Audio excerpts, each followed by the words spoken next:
akan berbicara mengenai China. Jika tadi kita sudah banyak berdiskusi mengenai bagaimana dampak ekonomi di Amerika Serikat terhadap Indonesia, sekarang di China juga kita ketahui kurang menggembirakan Bapak dan Ibu. Di China ini masih ada deflasi karena permintaan yang juga masih lemah. Sepertinya momentum pemulihan ekonomi belum berhasil dimanfaatkan oleh China. Seperti apa efeknya ke Indonesia? Notably adalah mitra perdagangan utama Indonesia terutama adalah China. Bu Nina terlebih dahulu silakan Bu. Ya, kalau kita lihat memang China itu kita cukup besar marketnya untuk ekspor ya. Jadi jelas kalau China melemah kita akan ada dampaknya ke ekspor kita ya. Jadi kalau kita lihat, tapi itu pun sebetulnya kalau kita lihat memang karena juga harga komoditasnya juga sudah turun. Misalnya batu bara, nikel gitu ya. Jadi ada tren penurunan harga sekaligus ada pelemahan ekonomi. Tapi kalau saya lihat tetap penurunan harga ini yang justru menyebabkan ekspor kita melemah ya. Jadi bukan sekedar China-nya melemah, tapi bagi kita ekspor kita sudah menurun ya, sehingga menurunkan tadinya bayangkan bahwa tadinya kita rely dari kita tergantung pada surplus akibat ada kenaikan komoditas, sekarang sudah tidak lagi. Nah itu China memperburuk keadaan China yang buruk memperburuk kondisi kita gitu ya. Jadi kalau dia melemah kita juga melemah, tapi harga juga memang trennya melemah. Jadi dua-duanya memperburuk ekspor kita, dan itulah yang mengkhawatirkan dari pertumbuhan ekonomi Indonesia ya. Kenapa angka ini jadi 4,9, jadi ya angka 5 itu sudah susah sekali untuk bergerak lebih gitu ya kira-kira, karena memang tekanan penurunan komoditas, harga komoditas dan juga pasar saat ini melemah. Jadi ini yang tadi saya katakan, Amerika menguat karena dia ekspornya military spending gitu ya, sementara negara lain melemah karena dia rely kepada komoditas industri dan lain-lain ya. Jadi ada dilema bagi dunia kan, Amerika tidak ingin menghentikan perang karena itulah sources of economic growth mereka, Ya, tapi China betul. justru berusaha memanfaatkan itu gitu ya. Jadi itulah kita tergantung pada China sehingga kita ikut melemah dalam hal ini. Oke baik, terima kasih banyak Ibu, menarik. Bagaimana Pak Fadil, Anda juga memandangnya? Deflasi dan juga pelemahan demand dari China ini mempengaruhi ekonomi di Indonesia. Ya, seperti tadi disampaikan oleh Ibu Nina ya, bahwa kita itu kan kaitannya dengan ekonomi Cina itu sangat erat gitu kan. Ya. Ekspor, impor dan seterusnya itu.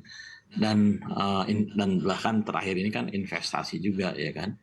Nah, ini kan ada berbagai studi yang menunjukkan bahwa setiap 1% pertumbuhan ekonomi Cina itu ya kan akan menyebabkan pertumbuhan ekonomi di Indonesia itu tumbuh juga 0,2 apa 0,3% gitu ya kan. Jadi bayangkan saja kalau misalnya ekonomi Cina melemah 1%, maka kita pun akan melemah sebesar 0,3% itu gitu kan. Nah, sekarang ini kan ekonomi Cina di tahun 2023 itu diperkirakan tumbuh sebesar 5,4 atau 5,6% begitu ya.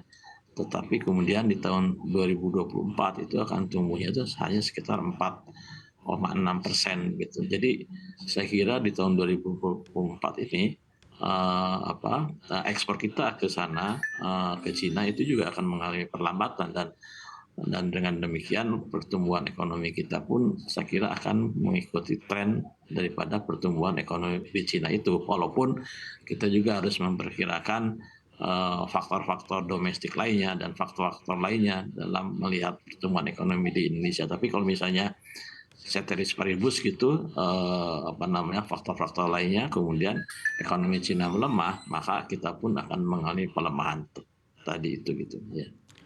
Baik, terima kasih banyak Pak Fadil.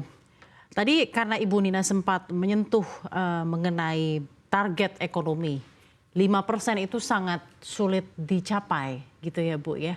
Dan tengah begitu banyak ada gejolak makroekonomi, bagaimana juga Anda memandangnya mengenai target ini di 2024? Ya, 5% itu harapan kita terbaik yang kemarin gitu ya. Tapi tahun 2024 akan lebih berat karena waktu kita 5% di 2023 itu harga komoditas tidak terlalu turun gitu ya, masih agak tinggi lalu menurun.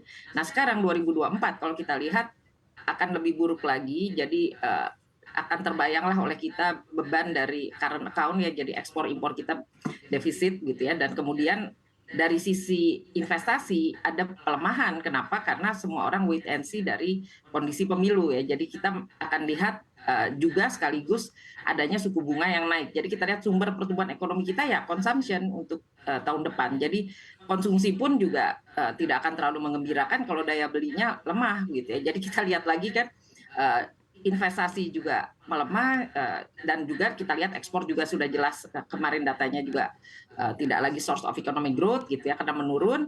Jadi artinya ya kita berharap ekspektasi kepada pertumbuhan sehingga orang masih mau investasi itu akan ada gitu ya walaupun sedikit. Dan tentu saja kalau ditanya lalu berapa persen ya kita lihat tendensi kita memang udah kita turunkan di angka 4,5 atau 4 gitu ya. Maksudnya tendensi dari harapan terbaik kalau seandainya semua baik-baik saja begitu kita bisa dapat angka sekitar 4,5 5 gitu itu luar biasa gitu, bisa dapat 5 itu sudah luar biasa. Karena apa?